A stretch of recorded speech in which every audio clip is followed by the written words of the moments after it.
ব্যারাকপুরে উত্তোলন করা হলো 100 ফুট উচ্চতার জাতীয় পতাকা। উপস্থিত সাংসদ, বিধায়ক। এই খবরটি নিবেদন করছে স্বামী বিবেকানন্দ ইউনিভার্সিটি, আপনার সন্তানের স্বপ্নের ভবিষ্যৎ গড়ে তোলার একমাত্র সঠিক ঠিকানা।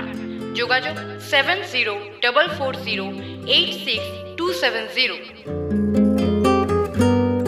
ব্যারাকপুর রেল স্টেশনের সামনে এসএন ব্যানার্জি রোডের উপরে স্থাপিত 100 ফুট উচ্চতার জাতীয় পতাকা স্ট্যান্ডে উত্তোলন করা হলো 100 ফুটের জাতীয় পতাকা।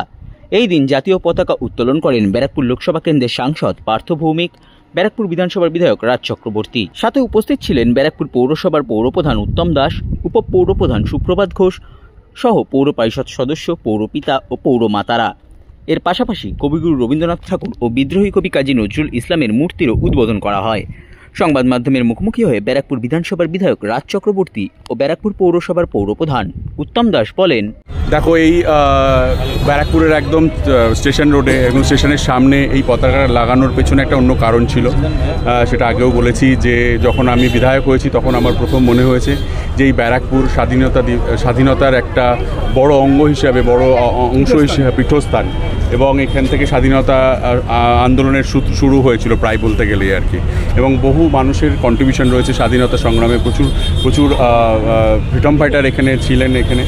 এবং ব্যারাকপুর মানেই হচ্ছে আমরা জানি স্বাধীনতা, এবং এখানকার একটা সৈনিক স্কুল অবধি রয়েছে এখানে, তোমার সেনা ছাউনিও রয়েছে। সো সব মিলিয়ে আমার মনে হয়েছিল যে এখানে মানুষ যারা বাইরে থেকে আসে বা এখানকার যারা থাকেন তারা এই গর্বটা অনুভব করুন আর কি, দেশের গর্ব, এবং যে স্বাধীনতা সংগ্রাম বা আমরা ভারতবাসী এই গর্বে যেন তারা সবসময় ওইটা ফিল করে।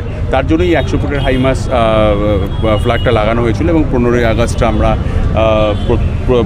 এটা আমরা সবাই মিলে, আমরা চেয়ারম্যান, যারা আমাদের এখানকার কাউন্সিলর, অন্যান্য ব্যক্তিত্বরা রয়েছে, আমরা সবাই মিলে, এবার আমাদের সাংসদকেও পেয়েছি, আমরা সবাই মিলে ফ্ল্যাগটা উন্মোচন করি, ফ্ল্যাগ উত্তোলন করি। এবং তার সঙ্গে এবছর অ্যাড হয়েছে যে নেতাজির মূর্তি এবং রবীন্দ্রনাথ এবং নজরুলের মূর্তিও এখানে উন্মোচন করা হলো। তার সঙ্গে আগে গান্ধী মূর্তি উন্মোচন করা হয়েছে। হ্যাঁ, ব্যারাকপুর তো সুন্দর হচ্ছেই, ব্যারাকপুর সুন্দর ছিল কারণ ব্যারাকপুরের মানুষও খুব সুন্দর। আমাদের কাজ হচ্ছে যে ব্যারাকপুরের সঙ্গে যে স্বাধীনতার একটা রয়েছে, সম্পর্ক রয়েছে, সেটাকে আরও ভালোভাবে সেটাকে জিয়ে রাখা, সেটাকে নেক্সট জেনারেশনকে আরও সেটাকে বুঝিয়ে দেওয়া যে ব্যারাকপুর মানে শুধু একটা শহর নয়, এর সঙ্গে এটা ঐতিহাসিক শহর। এখানকার মানুষজনের ভাবনা চিন্তা এবং স্বাধীনতা সংগ্রাম সব কিছুর সঙ্গে এই ব্যারাকপুর অঙ্গাঙ্গিকভাবে জড়িয়ে আছে।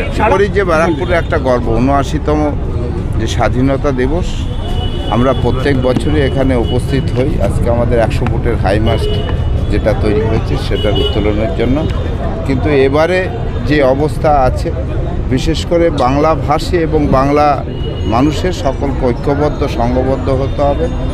বিজেপি সরকার যে নির্দেশগুলি দিচ্ছেন, বাংলাভাষীর উপর যে নির্দেশগুলি আসছে, যে তার জন্য নতুন করে আবার বাংলার স্বাধীনতার প্রয়োজন আছে, এবং সেখানে ঐক্যবদ্ধ এবং সংঘবদ্ধ আমাদের আবার নতুন করে লড়াইয়ের ময়দানে নামতে হবে।